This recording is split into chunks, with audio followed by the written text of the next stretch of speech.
പരിശുദ്ധാത്മാവ് ഇറങ്ങി വന്നപ്പോൾ അവർ ധൈര്യമുള്ളവരായി മാറി സുവിശേഷ പ്രഘോഷണത്തിന് ശക്തി സ്വീകരിക്കുന്നു എന്ന് വചനത്തിലൂടെ അപ്പസ്തോല പ്രവർത്തനങ്ങളിൽ നമ്മൾ കാണുന്നുണ്ട്. അപ്പോൾ വചനം നമ്മോട് ഇന്ന് ഈ കാലഘട്ടത്തിൽ നമുക്കൊക്കെ വല്ലാത്ത ഭയമുണ്ട്. എല്ലാവർക്കും കാരണമില്ലാത്ത ഭയമുണ്ട്. പല കാര്യങ്ങളിൽ, ജോലിയുടെ കാര്യങ്ങളാകാം, മക്കളുടെ കാര്യങ്ങളാകാം, രോഗങ്ങൾ, കടബാധ്യതകൾ.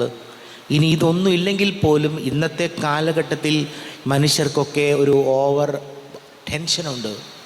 പല കാര്യങ്ങളെ ആലോചിച്ച് വല്ലാതെ ആകുലരായിട്ടാണ് പലരും മുന്നോട്ട് പോകുന്നത്.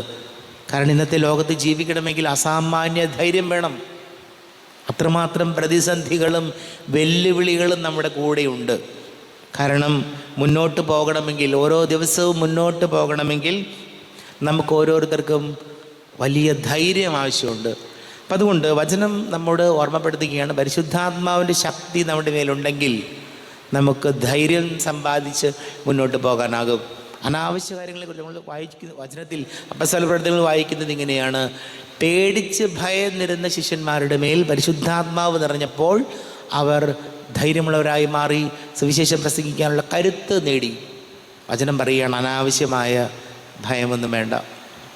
എന്തിനാണ് ഇങ്ങനെ പേടിക്കുന്നത്? എന്തിനാണ് ഇങ്ങനെ ഭയപ്പെടുന്നത് അനാവശ്യമായി? ആവശ്യമുള്ള കാര്യങ്ങളെക്കുറിച്ച് ചിന്തിച്ചാൽ പോരെ? ഇത് ചിന്തകളാണ്, പല പല ചിന്തകളാണ് മനുഷ്യർക്ക്. എന്താവും, എങ്ങനെയാവും, ഇങ്ങനെയൊക്കെ പോയാൽ എവിടെ ചെന്ന് ഇതൊക്കെ അവസാനിക്കും? ഇങ്ങനെയുള്ള ഓവർ തിങ്കിങ് പലപ്പോഴും പറയാറുണ്ട്. ജീവിതത്തിൽ അത് അപകടമാണ്. നമ്മൾ വെറുതെ ഇരുന്ന് ചിന്തിച്ചു കൂട്ടരുത് ഒരു കാര്യവും അനാവശ്യമായി. ആവശ്യത്തിനുള്ള ഭയം മതി, ആവശ്യത്തിനുള്ള ആകുലത മതി.